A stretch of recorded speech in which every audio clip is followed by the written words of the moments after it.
ओम श्री गुरुदेवाय नमः। ओम श्री सिद्धि बुद्धि सहिताय श्री गणेशाय नमः। ओम श्री लक्ष्मी नारायणाभ्यां नमः।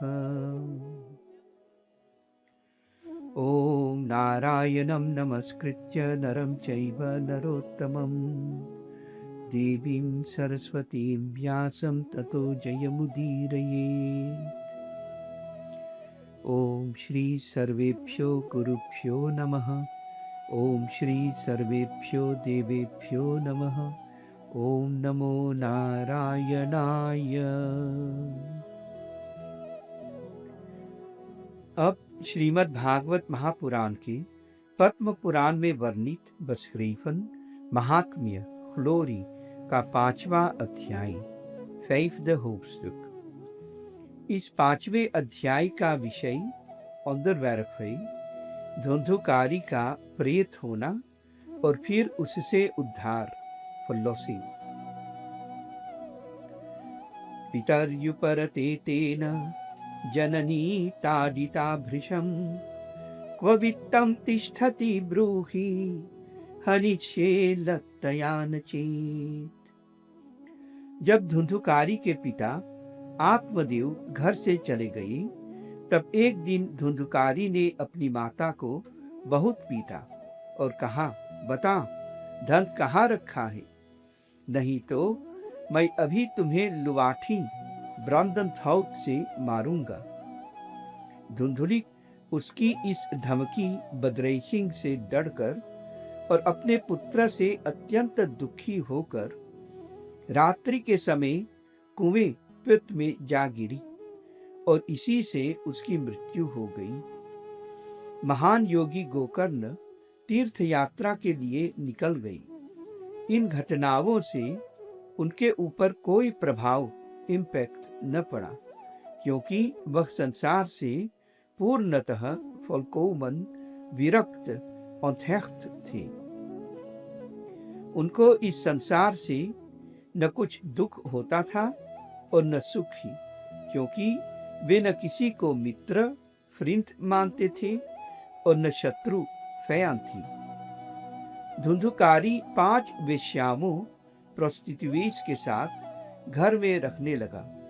उनके लिए भोग सामग्री खनोत्स आर्टिकलन जुटाने की चिंता ने उसकी बुद्धि नष्ट कर दी और वह नाना प्रकार के फेल सोर्तन अत्यंत क्रूर शेर वृद्ध कर्म करने लगा। एक दिन उन वेश्याओं ने उससे बहुत से गहने युवेलन मांगे। वह काम बखिरत से अंधा हो रहा था और मौत दौत की उसे कभी याद नहीं आती थी। वह उन गहनों को जुटाने के लिए घर से निकल पड़ा।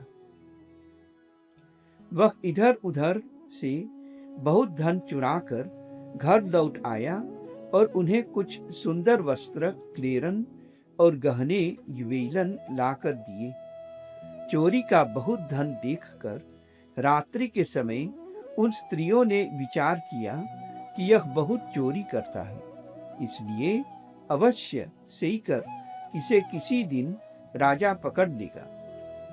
राजा यह सारा धन छीनकर इसे निश्चय ही फुर्सेकर मार देगा, इसलिए धन की रक्षा के लिए क्यों न हम ही इसे गुप्त रूप से हेमलक मार दे। इसे मारकर हम इसका धन लेकर जहां कहीं चली जाएंगी। ऐसा निश्चय बसलैट कर उन्होंने सोए हुए धुंधुकारी को रस्सियों तौवन से बांध दिया और उसके गले नेक में फांसी स्ट्रोप लगाकर उसे मारने का प्रयत्न पोखिंग किया। ऐसा करने पर भी जब वह जल्दी न मरा तो उन्हें बहुत चिंता हुई। तप्तांगार समूहांश्च तन्मुखे ही विचिक्षिपु अग्निज्वालाति दुखेन व्याकुलो निधनम गतः। तब उन्होंने धुंधुकारी के मुख पर बहुत से जलते हुए अंगारे कोलन डाले। इससे अग्नि की लपटों फ्लामन से बहुत छटपटाकर स्पार्तलंत उसका निधन दौत हो गया।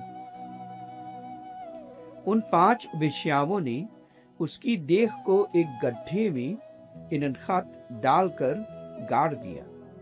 उनके इस गुप्त कृत्य हेमलकदात का किसी को भी पता न चला। लोगों के पूछने पर वे कह देती थी कि हमारे प्रेमी पैसे के लोभ हेप्सुफ्ट से अब की बार कहीं दूर चले गए हैं, इसी वर्ष के अंदर लौट आएंगे। संहृत्य वित्तम तायाता कुलटा बहुभर्त्रिका धुंधुकारी बभूवाथ महान प्रेत कुकर्मतः। वे बहुत पतियों को रखने वाली कुलटा स्त्रियां प्रोस्टिट्यूट्स धुंधुकारी का धन लेकर चली गई। धुंधुकारी अपने कुकर्मों के कारण दादन मृत्यु के बाद एक भयंकर ख्रिसलख प्रेत स्पोक हो गया। वह बवंडर वेंथोस के रूप में सदा सब दिशाओं रिख्तियन में भटकता रहता था तथा सर्दी गर्मी कौद एंड हित से व्याकुल रहता था।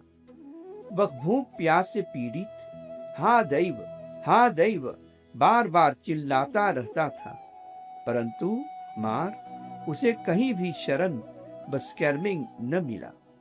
कुछ समय बीतने पर गोकर्ण ने लोगों के मुख से धुंधुकारी की मृत्यु का समाचार सुना। तब उसे अनाथ सौंदर्य बस्कर्मर समझकर उन्होंने गया में उसके लिए श्राद्ध किया।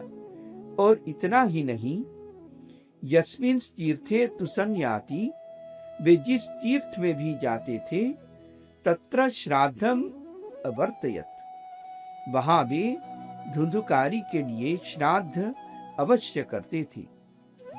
इस प्रकार घूमते घूमते गोकर्ण जी अपने नगर में आए और रात्रि के समय दूसरों से अलक्षित अनऑपखमेर रखकर अपने घर के आंगन बेनन प्लाट्स में सोने के लिए पहुंचे। वहां अपने भाई को सोया देख आधी रात के समय धुंधुकारी ने दर्शयामास महारौद्र तरम वपुः, अपना अत्यंत भयंकर अंगस्तान्याखंद रूप दिखाया। वह कभी भेड़ा सांप, कभी हाथी, कभी भैंसा बिफल, कभी इंद्र और कभी अग्नि का रूप धारण करता। अंत में वह मनुष्य के आकार फॉर्म में प्रकट फर्स्कैन हुआ।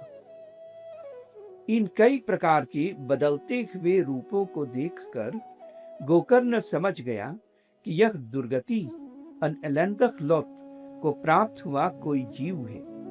फिर उन्होंने धैर्यपूर्वक रुस्तफ एंड सौंदर अंगस्ट उससे पूछा। गोकर्ण उवाच कस्त्वम उग्रतरो रात्रो कुतो यातो दशामि मां, किं वा प्रेतः पिशाचो वा राक्षसोऽसीति शंसनः। गोकर्ण ने कहा, तू कौन है? रात्रि के समय ऐसे भयानक स्क्रिकवेकंद रूप क्यों दिखा रहा है? तेरी यह दशा कैसे हुई? क्या तुम प्रेत अथवा पिशाच या राक्षस हो? यह हमें बताओ। गोकर्ण के इस प्रकार पूछने पर वह बार बार जोर जोर से रोने लगा। उसमें बोलने की शक्ति नहीं थी, इसलिए उसने केवल स्लेक्स संकेत व्यंक ही किया। तब गोकर्ण ने अंजलि हाथपालम में जल लेकर उसे अभिमंत्रित करके यानी मंत्र पढ़कर उस पर छिड़का, स्प्रिंकल्ड ऑफ हिम। इससे उसका पाप कुछ कम हुआ और वह इस प्रकार कहने लगा। प्रेतवाच अहम भ्राता त्वदीयोऽस्मि धुंधुकारीति नामतः, स्वकीयेनैव दोषेण ब्रह्मत्वं नाचितं मया। प्रेत बोला, मैं तुम्हारा भाई हूँ। मेरा नाम धुंधुकारी है। मैंने अपने ही दोष फौतन से अपना ब्राह्मणत्व है ब्राह्मण सैन नष्ट कर दिया। मेरे कुकर्मों श्लेष्ठ कर्मस की गिनती नहीं की जा सकती। मैं महान अज्ञान में था, इसी से मैंने लोगों की बड़ी हिंसा की।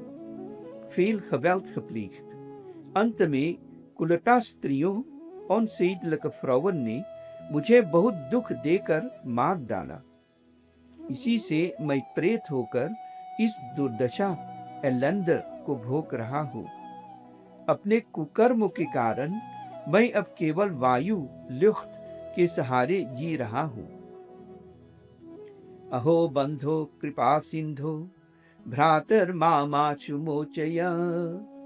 हे भ्राता, ओ ब्रूर, तुम कृपा के समुद्र ओसियान हो। अब किसी प्रकार मुझे आंसू स्नेल इस प्रेत जीवन से छुड़ावो। गोकर्ण ने धुंधुकारी की सारी बातें सुनी और तब उससे बोली। गोकर्ण ने कहा, भाई, मुझे इस बात का बड़ा आश्चर्य फरमासिंग है। मैंने तुम्हारे लिए विधि पूर्वक खहेल फॉर्कन्स फोर्सक्रिफ्टन गया जी में पिंडदान किया, फिर भी तुम प्रेत योनि से van de levensvorm van een preet, een spook, मुक्त verlost नहीं हुए। यदि गया श्राद्ध से भी तुम्हारी मुक्ति नहीं हुई, तब इसका और कोई उपाय ही नहीं है। किम विधेयम मया प्रेत तत्वम वद सविस्तरम। प्रेत, अब तुम ही विस्तार के साथ इन दिताई बताओ कि मुझे क्या करना चाहिए। प्रेतवाच गया श्राद्ध शतेनापि मुक्तिर्मे न भविष्यति उपायम अपरम कंचित त्वं विचारय सांप्रतम। प्रेत ने कहा, मेरी मुक्ति सैकड़ों होंदर दन गया श्राद्ध करने से भी नहीं हो सकती। अब तो तुम ही इसका कोई और उपाय सोचो। प्रेत की यह बात सुनकर गोकर्ण को बड़ा आश्चर्य फरमासी हुआ। वे कहने लगे, यदि सैकड़ों गया श्राद्धों से भी तुम्हारी मुक्ति नहीं हो सकती, तब तो तुम्हारी मुक्ति असंभव और मोक्ष लखी है। अच्छा, अभी तो तुम निर्भय सौंदर्य अंगस्थ होकर अपने स्थान पर रहो। मैं विचार करके तुम्हारी मुक्ति के लिए कोई दूसरा उपाय करूंगा। गोकर्ण से आज्ञा पाकर धुंधुकारी वहां से अपने स्थान पर चला गया। इधर गोकर्ण ने रात भर विचार किया, तब भी उन्हें कोई उपाय नहीं सूझा। प्रातः काल स्मोर्खन्स उनको आया देख लोग प्रेम से उनसे मिलने आई। तब गोकर्ण ने रात में जो कुछ जिस प्रकार हुआ था वह सब उन्हें सुना दिया। उनमें जो लोग विद्वान, योगी, ज्ञानी और वेदज्ञ कैनर फंड वेदस थे, उन्होंने भी अनेकों फेल शास्त्रों में खोजा, तो भी धुंधुकारी की मुक्ति का कोई उपाय न मिला। तब सब ने यही निश्चय बसलैट किया कि इस विषय में सूर्य नारायण जो आज्ञा इंस्ट्रक्सी दे वही करना चाहिए। अतः गोकर्ण ने अपने तपोबल असेतिस क्राफ्ट से सूर्य की गति बवीखिंग को रोक दिया और सूर्य की स्तुति करने लगे। तुभ्यं नमो जगत साक्षी ब्रूहि मे मुक्ति हेतुकम तच्छ्रुत्वा दूरतः सूर्य स्फुटम इत्यभ्यभाषत। गोकर्ण ने सूर्य भगवान को प्रणाम करते हुए कहा, भगवान, आप सारे संसार के साक्षी स्थिलवार नीमर हैं। मैं आपको नमस्कार करता हूँ। आप मुझे कृपा करके धुंधुकारी की मुक्ति का उपाय बताइए। गोकर्ण की यह प्रार्थना सुनकर सूर्यदेव ने दूर से ही स्पष्ट शब्दों में इन दैडलक बोर्दन कहा, श्रीमद् भागवतान मुक्ति सप्ताहम वाचनम कुरु। श्रीमद् भागवत से मुक्ति होगी, इसलिए तुम उसका सप्ताह gedurende 7 dagen पारायण voordracht करो।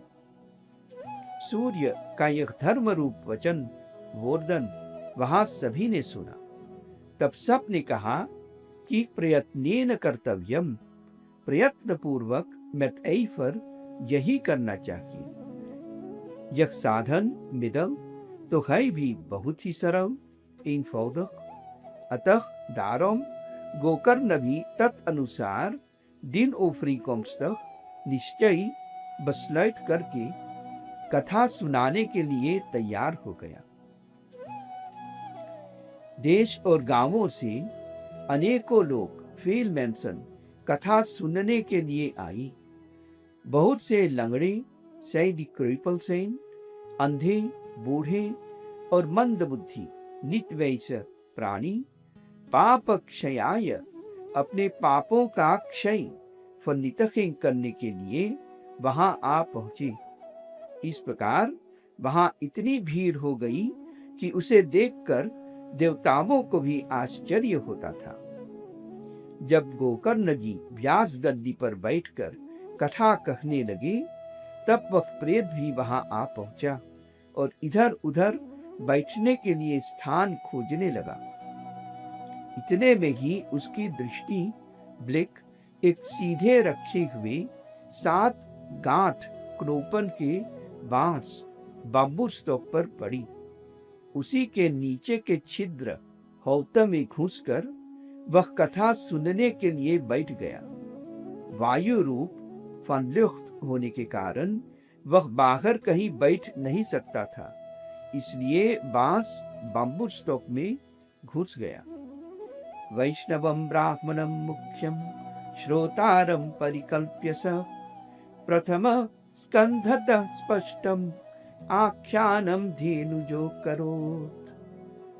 गोकर्ण जी ने एक वैष्णव ब्राह्मण को मुख्य श्रोता होफ्ट लैस्तरार बनाया और प्रथम eerste स्कंध से ही स्पष्ट स्वर में met een duidelijke stem कथा सुनानी आरंभ बखेन कर दी।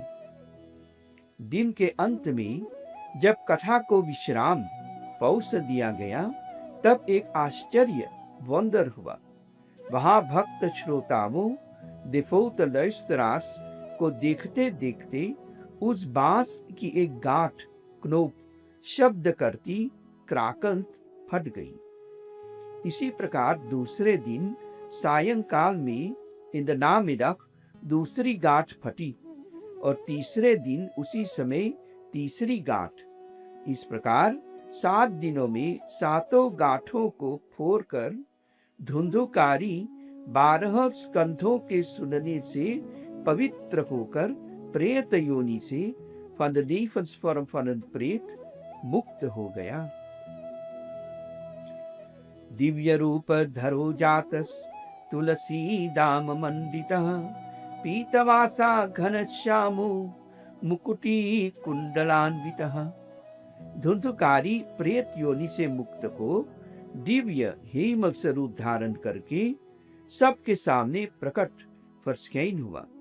उसका मेघ रीखन बॉल के समान श्याम दोंकर शरीर लिखा पीतांबर खेल क्लेत और तुलसी की मालाओं से सुशोभित था। उसके सिर पर अपसेनहोफ्ट मनोहर मोय मुकुट क्रोन और कानों में सुंदर कुंडल और वेलन चमक रहे थे। उसने तुरंत अपने भाई गोकर्ण को प्रणाम करके कहा, भाई, तुमने कृपा करके मुझे प्रेत स्पोक की पीड़ाओं से छुड़ा दिया। धन्या भागवती वार्ता प्रेत पीड़ा विनाशिनी सप्ताहोपि तथा धन्य कृष्ण लोक फलप्रदः। यह प्रेत पीड़ा का नाश करने वाली श्रीमद् भागवत की कथा धन्य खसेखन थे तथा श्री कृष्ण के लोक की प्राप्ति कराने वाला इसका सप्ताह पारायण zevendaagse voordracht भी धन्य है। कंपते सर्व पापानि सप्ताह श्रवणे स्थिते अस्माकं प्रलयं सद्यः कथा चेयं करिष्यति। जब सप्ताह श्रवण के लिए प्राणी अनपसोन बैठ जाता है, तब सारे पाप कांपने लगते हैं कि यह कथा तुरंत हमारा नाश कर देगी। आर्द्रम शुष्कम लघु स्थूलम वाङ्मनः कर्म भी कृतम श्रवणम विदहेत पापम पावक समिधो यथा। जिस प्रकार पावक फ्यूर गीली सूखी नत एंड द्रोह छोटी बड़ी सब तरह की लकड़ियों को जला डालता है, उसी प्रकार यह सप्ताह श्रवण मन वचन और कर्म द्वारा किए हुए नए पुराने छोटे बड़े सभी प्रकार के पापों को भस्म verbrand कर देता है।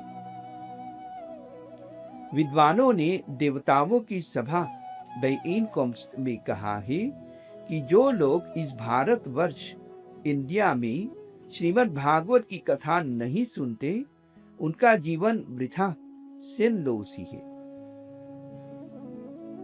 यदि ममता से met mijn gevoel इस अनित्य tijdelijke शरीर लिखाम को हृष्ट पुष्ट gezond और बलवान बना भी लिया जाए, तो श्रीमद् भागवत की कथा को सुने बिना इससे क्या लाभ प्रफित हुआ।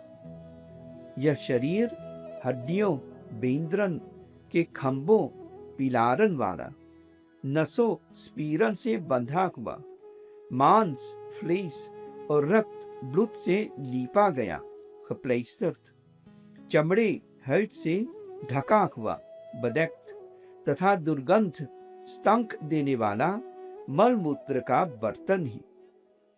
यह शरीर बुढ़ापा चिंता और रोगों सिकतन के कारण सदा दुखी रहता है। यह निरंतर फॉरड्यूरेंट किसी न किसी इच्छा से पीड़ित रहता है। कभी इसकी तृप्ति फुलदुनिंग नहीं होती। इसे धारण किए रखना भी एक भार लस्ट ही है। यह शरीर दुष्टता स्लेchtheid तथा दोषों खबरीकन से भरा है। यह एक क्षण मोमेंट में ही नष्ट फनितक्त हो जाता है। कृमिविट भस्म संज्ञातम शरीरम इति वर्णितम अस्थिरेण स्थिरम कर्म कुतोयम साधये नहीं। अंत में यदि इस शरीर को गाड़ दिया जाता है तो इसके कीड़े वर्मन बन जाते हैं। कोई पशु दीर खा जाता है तो यह विष्ठा और लस्टिंग हो जाता है, और जब अग्नि में जला दिया जाता है तो भस्म की ढेरी होपअस हो जाता है। ये तीन ही इसकी गतियां लोट्सबस्टेमिंगन बताई गई है। ऐसे अस्थिर तैदलक शरीर से मनुष्य मुक्ति फॉरलॉसिंग प्राप्त करने के लिए प्रयत्न मुइत क्यों नहीं करता। जो अन्न फुटसल प्रातः काल सोख्तंस पकाया जाता है, वह सायंकाल नामिदाख तक बिगड़ जाता है।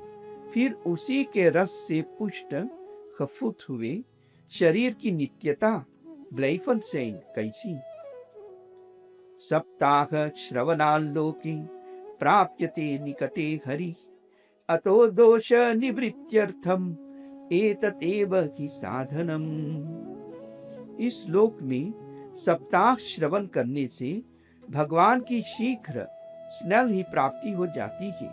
इसलिए सब प्रकार के दोषों सौंदन की निवृत्ति एलिमिनासी के लिए एकमात्र उत्स्लयतंत यही साधन मिडल है। बुद्बुदा इव तो येषु मशका इव जंतुषु जायन्ते मरणायैव कथा श्रवण वर्जिताः। जो लोग भागवत की कथा से वंचित अर्थ स्लोतन है, वे तो जल में बुदबुदे, बबल्स और जीवों में मच्छरों, मुखन के समान केवल मरने के लिए ही पैदा होते हैं। कथा तीर्थे स्थिते चित्ते मुक्तिरेव बुधै स्मृता। विद्वानों का कथन है कि जब यह भागवत की कथा हृदय में स्थित हो जाती है, तब मनुष्य की मुक्ति निश्चित सईकर है। एवं ब्रुवति वै तस्मिन् विमानम् आगमत् तदा वैकुंठवासिभिर्युक्तं प्रस्फुरत् दीप्तिमंडलम्। जिस समय धुंधुकारी ये सब बातें कह रहा था, उसी समय वैकुंठवासी इन वैकुंठ बोनंद पार्षदों भक्तस के सहित एक विमान फ्लिख्तैफ उतरा। उससे सब ओर मंडलाकार प्रकाश सर्कल फॉर्मख लिख्त फैल रहा था। सब लोगों के सामने ही धुंधकारी उस विमान पर चढ़ गया। तब उस विमान पर आए हुए पार्षदों को देखकर उनसे गोकर्ण ने यह बात कही।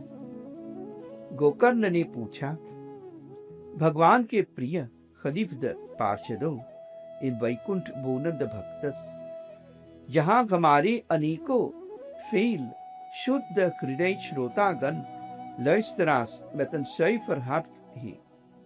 उन सब के लिए आप लोग एक साथ बहुत से विमान क्यों नहीं लाए? हम देखते हैं कि यहाँ सभी ने समान रूप से कथा सुनी है, फिर फल में इस प्रकार का भेद अंडरस्टैंड क्यों हुआ, यह बताइए। हरिदासा ऊचुः श्रवणस्य विभेदेन फल भेदोत्र संस्थितः। श्रवणं तु कृतं सर्वै न तथा मननं कृतं। फल भेदस्ततो जातो भजनात् अपि मानद। भगवान के सेवकों ने कहा, हे मानद, द anderen respect heeft, इस फल भेद verschil in resultaat का कारण इनके श्रवण का भेद ही है। यह ठीक है कि श्रवण तो सबने समान रूप से ही किया है, किंतु मार वे अन्य श्रोता लोग, द andere luisteraars, इनके जैसा मनन ओवरपेंसिंग नहीं किया। इसी से एक साथ भजन करने पर भी उसके फल में भेद रहा। सप्तरात्रम उपोष्यैव प्रेतेन श्रवणं कृतं। मननादि तथा तेन स्थिर चित्ते कृतं भृशम्। विष्णु भक्तों ने आगे कहा, इस प्रेत ने 7 दिनों तक निराहार सौंदर्य फुटसल रखकर श्रवण किया था तथा सुने हुए विषय औंदर्यर्पण का स्थिर चित्त से अंततः यह खूब मनन ओवरपेंसिंग और निधिध्यासन दीप मेडिताक्षी भी करता रहता था। ध्यान न देने से श्रवण का, संदेह त्वैफल से मंत्र का और मन के इधर उधर भटकते रखने से जप का भी कोई फल नहीं होता। विश्वासो गुरुवाक्येषु स्वस्मिन् दीनत्व भावना मनोदोष जयश्चैव कथायां निश्चलामति। एवमादि कृतं चेत् स्यात् तदा वै श्रवणे फलम्। पुनः श्रवान्ते सर्वेषां वैकुंठे वसतिर्ध्रुवम्। गुरु के वचनों में विश्वास, अपने में दीनता निद्रखेत का भाव, मन के दोषों और सैफरहीदन पर विजय और कथा में चित्त की एकाग्रता कॉन्सेंट्राक्सी इत्यादि नियमों रिहल्स का यदि पालन किया जाए तो श्रवण का यथार्थ फलकोमन फल मिलता है। यदि ये श्रोता इस प्रकार से फिर श्रीमद् भागवत की कथा सुनेंगे तो निश्चय ही फुर्सीकर उन सब को वैकुंठ की प्राप्ति होगी। गोकर्ण तव गोविंदो गोलोकम दास्यति स्वयं। एवमुक्त्वा ययुः सर्वे वैकुंठम हरि कीर्तना। विष्णु भक्तों ने आगे कहा, और गोकर्ण जी, आपको तो भगवान स्वयं सैनफ आकर गोलोक धाम में ले जाएंगे। यो कहकर वे सब पार्षद हरि कीर्तन करते वैकुंठ लोक को चले गए। उनके चले जाने पर श्रावण मास में गोकर्ण जी फिर उसी प्रकार सप्ताह क्रम से इन सेफन ओपिंग फोल्खुंद दाखन कथा कही, और उन श्रोताओं ने उसे फिर सुना। कथा की समाप्ति पर भक्तों से भरे हुए विमानों फ्लिख्तैखन के साथ भगवान श्री हरि प्रकट हुए। सब ओर से खूब जय जयकार और नमस्कार की ध्वनियां खलैदन होने लगी। पांचजन्य ध्वनिम चक्रे हर्षात् तत्र स्वयं हरिः गोकर्णम तु समानिज्ञा करोत् स्वसदृशम हरिः। भगवान स्वयं हर्षित फरहक्त होकर अपने पांचजन्य शंख की ध्वनि खलैत करने लगे, और उन्होंने गोकर्ण को आलिंगन अम्हेल्स कर अपने ही समान बना दिया। श्रोत्रिनन्यान् घनश्यामान् पीतकौशेयवाससः किरीटिनः कुंडलिनस् तथा चक्रे हरिक्षणात्।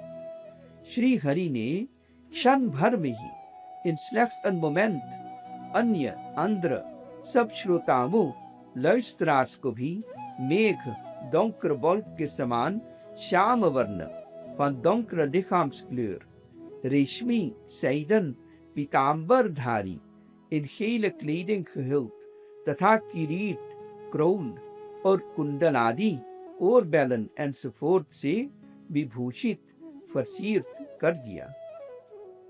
तद्ग्रामे ये स्थिता जीवा आश्व चांडाल जातय